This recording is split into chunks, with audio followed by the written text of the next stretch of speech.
All right, ladies and gentlemen, we have a special Monday afternoon press conference live from the Let Russ Cook locker room. Hey guys, how we doing? I came by here on a Monday afternoon to join you, and hopefully answer some questions that you may have for my team going forward. We are currently towards the top of the leaderboard here, not totally at the top, but we're working to get there. So we had a pretty good week, and if you guys have any questions, I'd love to answer them. Yeah, you. The team stood out to you this week? All right. So the question was who on the team stood out this week. So we had some people that really did well. We had Alexander Madison step up. In Dalvin Cook's role, he did just want some extra time on the bench. But luckily we do have Madison to fill in those large shoes. Those are large shoes to fill. It's a size 13 and a half, I believe. He's got a lot going on, and Madison really made it work. Najee Harris even finished with a touchdown as well. So the running back position really proved to be nice. We did, unfortunately, on that Thursday night game, we suffered a loss to Russell Wilson for about a month. So we hope he's doing well. But really, those running backs came through great. And then some call him dad, some call him father. I call him Mike Williams. He's a great performer week in and week out. Just not on Monday night when I need him to get 6 points to beat Joe and remain undefeated. But we're not going to cry over spilt milk. We did have a new arrival to the locker room. Two new arrivals actually. We had Taylor Heineke and Odell Beckham join the squad. I don't know if Odell knew he was starting. That is a little questionable and remains to be seen. Taylor did have some impressive moments. I think he did confuse the Washington football team jersey and the Saints jerseys do tend to look similar. So there were a couple instances in which he did throw it to the wrong team. That is ruled an interception and does lose me points. So it does go against how fantasy football works in gaining points. But we'll get there. It's not like the guy we traded away did anything great. He only got a touchdown, so that's good that he got more than two players combined. But I would like to go to second question. Yeah, it looks like from ESPN. Um, is that ESPN Plus? ESPN the Ocho? All right. With a name like Let Russ Cook, will the team be rebranding while Wilson misses time? So the team, I don't know that we're necessarily going to rebrand. We're definitely going to think about what we can do going forward to stay ready while Russ gets ready. There are some other players out here that deserve to have the team named after them. I mean, we've had Debo putting up some good performances. We have Mike Williams putting up some good performances. Um, so we do have people that are trying to get that name. I don't want to say we could be doing a full on rebranding, but there could be a temporary change in how we operate over here. There could be a change in things. So yeah, that's pretty much it. Um, yes. What do we have? What is that? NFL Network? NFL Films? NFL Films. We're doing a documentary. Oh wow, I'm honored. Where do you see yourself come time for playoffs? Playoffs. Wow. I mean that is what we do this for. We do this to get into playoffs.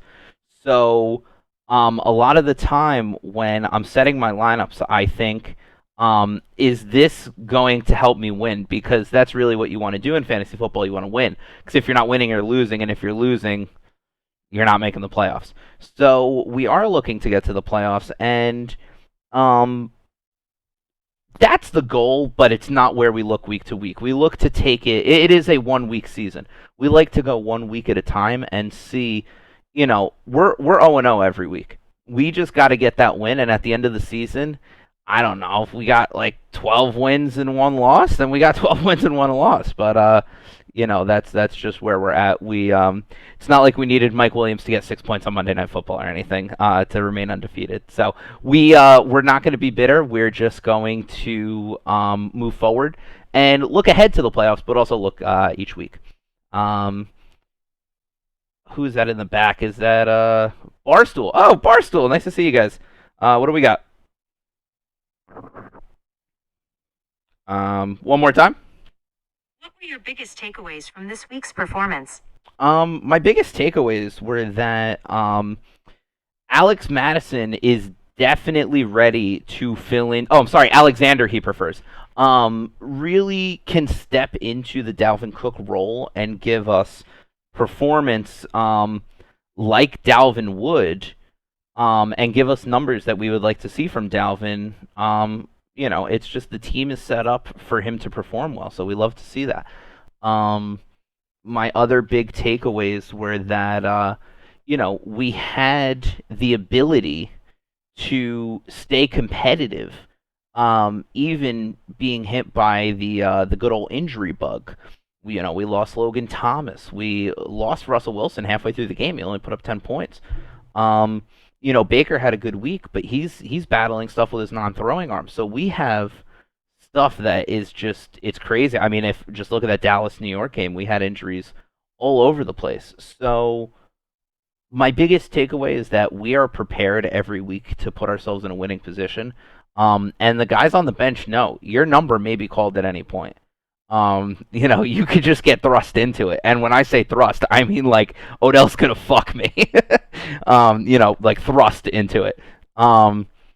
But yeah, no, that's pretty much it. That's my biggest takeaway, and I think the team knows what I expect of them. Um, ESPN Network. Okay, not films. All right, cool. What do we got? How do you feel about the injury to your QB1? Man. Russell injured this finger. This exact finger. Now, I know he injured it playing a child's game, but personally, I have burned this finger. I have broken this finger. I have closed this finger inside a car door that was locked, and actually, like, permanently messed up this finger. I don't know if this finger is crooked as hell. I don't know if I can get a really good angle on that, but this finger is not straight. I have cut the tip off of this finger twice actually. So I don't think he'll be out that long. If I can still do what I do with my right hand, then I think Russ could still stay relevant. Even given this injury that he has. But I don't feel like it's going to hold us back. We did complete a trade to acquire Taylor Heinicke. So with that, we have him and Baker Mayfield. We have offensive weapons on both of those teams on the roster. So, if those guys perform and our guys that are starting, or if Taylor Heinicke sees Ricky Seals-Jones for, I don't know, maybe a 76-yard touchdown, then those points are going to start flowing in. We're going to be tough to beat. If Odell sees a ball come his way and decides to catch it, I mean, that's going to be massive. So it's really just a matter of Baker throwing to anyone that is named Odell Beckham on the team, and it happens. These things are expected. But I think we'll be okay moving forward. All right, I think we have time for one more question. You right up front. Who are you with? I'm sorry? Oh, Playboy. The magazine? Okay. All right. Playboy magazine. What do we got?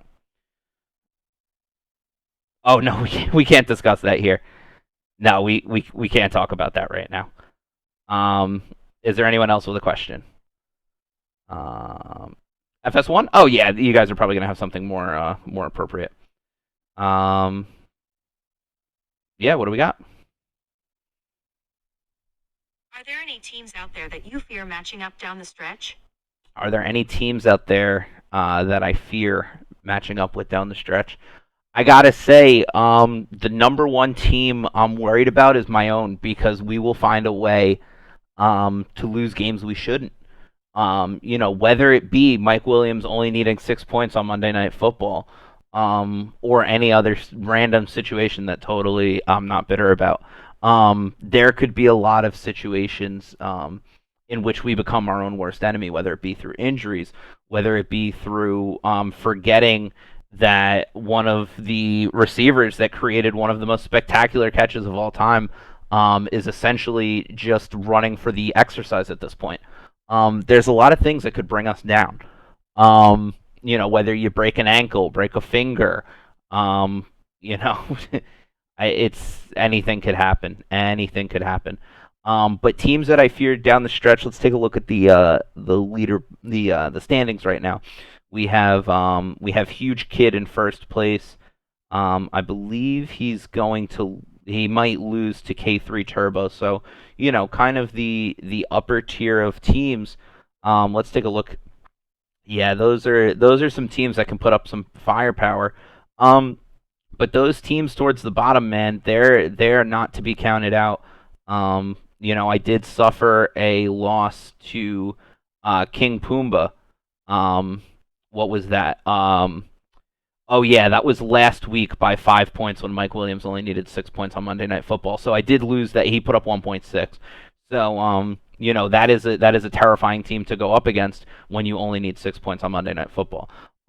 You have some teams in there that could really get interesting, like we have Make It Rain Girl, who, I mean, it takes skill to have. Honestly, I'll say it, to have the balls to start AJ Green in fantasy football. That takes a lot, and for him to take all of that faith that you gave him and to put up one reception for 13 yards is admirable. Because I don't have the balls to do that. I could not. To start Zach Wilson, who I don't know this for sure. I can look it up. I'm pretty sure he has more interceptions than touchdowns. Let's see. Oh yeah. Oh yeah. Yeah, he's got way more interceptions than touchdowns. That's questionable that he would be started.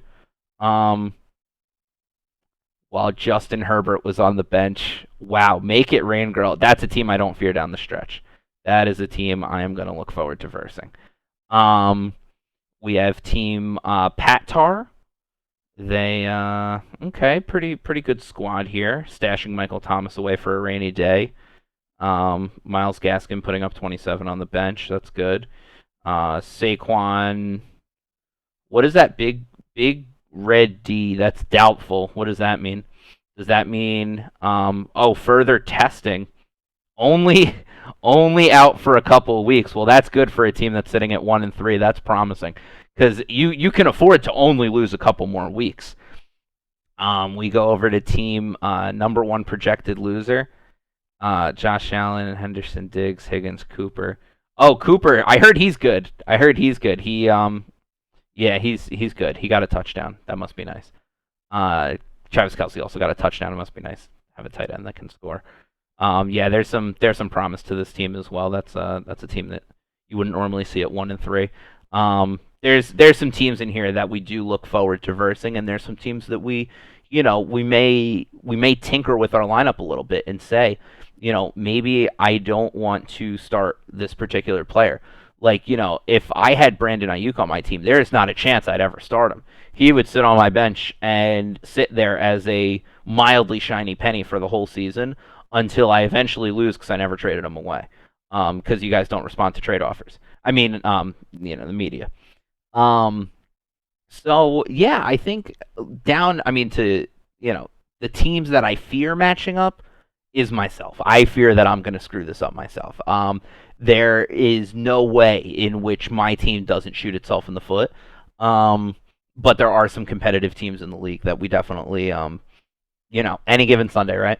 So, that's going to conclude it for this press conference. I'm really glad you guys could join me for this. We have multiple news sources that came out this afternoon, and while the Monday night games have yet to be played, there is a chance that Mark Andrews puts up 31.5 points. That's possible. Mark Andrews is good at football. 31.5 points is, I mean, Mike Williams did it. Anyone can do it. Um, but given that, we would move to a 4-1 situation, which, we love to see. So we'll stay posted for that. Um, as far as any other weekly press conferences, maybe some pop up throughout the week, but definitely looking forward to this Monday afternoon edition of our press conference. And I'd like to thank you all for joining me. Appreciate it.